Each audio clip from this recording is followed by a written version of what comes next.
ہر طرح کی news update کے لیے جرنلزم ٹوڈے چینل کو سبسکرائب کریں اور بیل آئیکن کو دبانا نہ بھولیں۔ قومی اردو کونسل برائے فروغ اردو زبان سرکاری ادارہ ہے اور اس ادارے کی درخشاں تاریخ ہے۔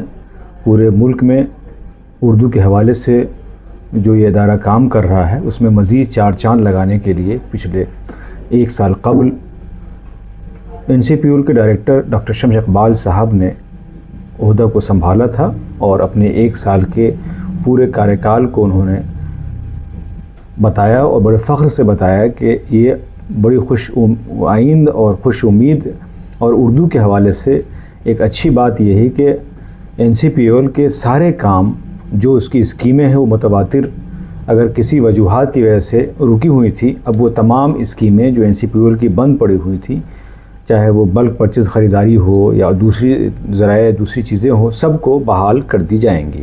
یہ ایک اردو دنیا کے لیے بڑی اچھی خبر ہے۔ انہوں نے کہا کہ ہمیں خوشی ہے کہ موجودہ سرکار یعنی مودی سرکار اردو کو لے کر کے بہت سنجیدہ ہے اور حساس ہے، بجٹ کی ہمیں کسی طرح کی کمی نہیں ہونے دے رہی ہے۔ ہم نے اس سلسلے میں مزید ان سے بات کی، آئیے آپ دیکھیں کیا کہا۔ اردو کے فروغ میں جو مینز ہیں، جو ذرائع ہیں، اس کو ہم نے استعمال کیا اور کوشش کی ہے کہ ادبی اور ثقافتی سطح پر فضا آفرینی ہو۔ اس 1 سال میں 100 سے زیادہ سیشنز ہم نے کیے، ہندوستان کے مختلف علاقوں میں گئے، جو اردو آبادی نہیں تھی وہاں بھی ہم پہنچے، بک فیسٹیول کیا، بک ایگزیبیشن کیا، ثقافتی پروگرام کیا، ادبی پروگرام کیا، یونیورسٹی کے ساتھ کیا، الگ سے بھی کیا۔ اب یہ اچھا کیا یا اور اچھا کیا جا سکتا تھا، ان تمام کا ججمنٹ آپ کریں گے۔ 2-3 اہم کام ہے جو ہم نے اپنے زمانے میں کیا۔ ایک تو اس آرگنائزیشن کو سب کے لیے بنا دیا۔ ایسا نہیں ہے کہ ایک ہی کمیونٹی جو اکیڈمک کہتی ہے خود کو ان کے لیے ہی تھا۔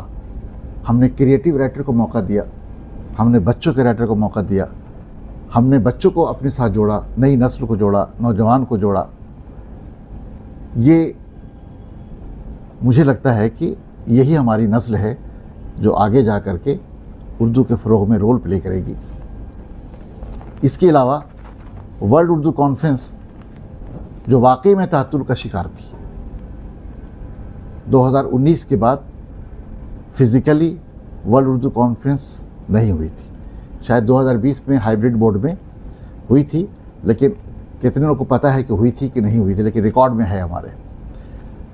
ہم نے کیا اور سرکار کی طرف سے ہمیں بھرپور سپورٹ ملا۔ بھارت سرکار، وزارت تعلیم، ہمارے آنریبل ایجوکیشن منسٹر جناب دھرمیندر پردھان صاحب کا، دراصل میں ان کا ممنون ہوں کہ اتنے مواقع ایک ساتھ ملے مجھے اور ہم نے یہ سب کیا، جس کو میں یہ سمجھتا ہوں کہ جو سسٹم تھا جو ہمارے پاس اسی کے ساتھ ہم نے اس کو کیا۔ 2 اور اہم کام ہے جس کو میں کہہ سکتا ہوں، ہماری اردو دنیا کو آپ میں سے کتنے لوگ جانتے ہیں، گرچہ میں نے سوشل میڈیا پر دیا ہے، ہندوستانی زبان کی کیٹیگری میں FIP نے 2ری پوزیشن کا درجہ دیا اردو دنیا کو، اور اس کا پراپر ایوارڈ لینے ہمارے اجمل صاحب گئے، جس کو اسمرتی ایرانی نے دیا تھا۔ اور FIP کے بارے میں سب کو پتہ ہونا چاہیے کہ federation of Indian publishing industry کا بھیشم پتامہ ہے یہ لوگ۔ جب وہ اس بات کو ایکسیپٹ کر رہا ہے کہ کنٹینٹ اور پروڈکشن کوالٹی کے اعتبار سے ہماری اردو دنیا نمبر 2 ہے ہندوستانی زبان کے زمرے میں، تو یہ بڑی بات ہے اپنے آپ میں۔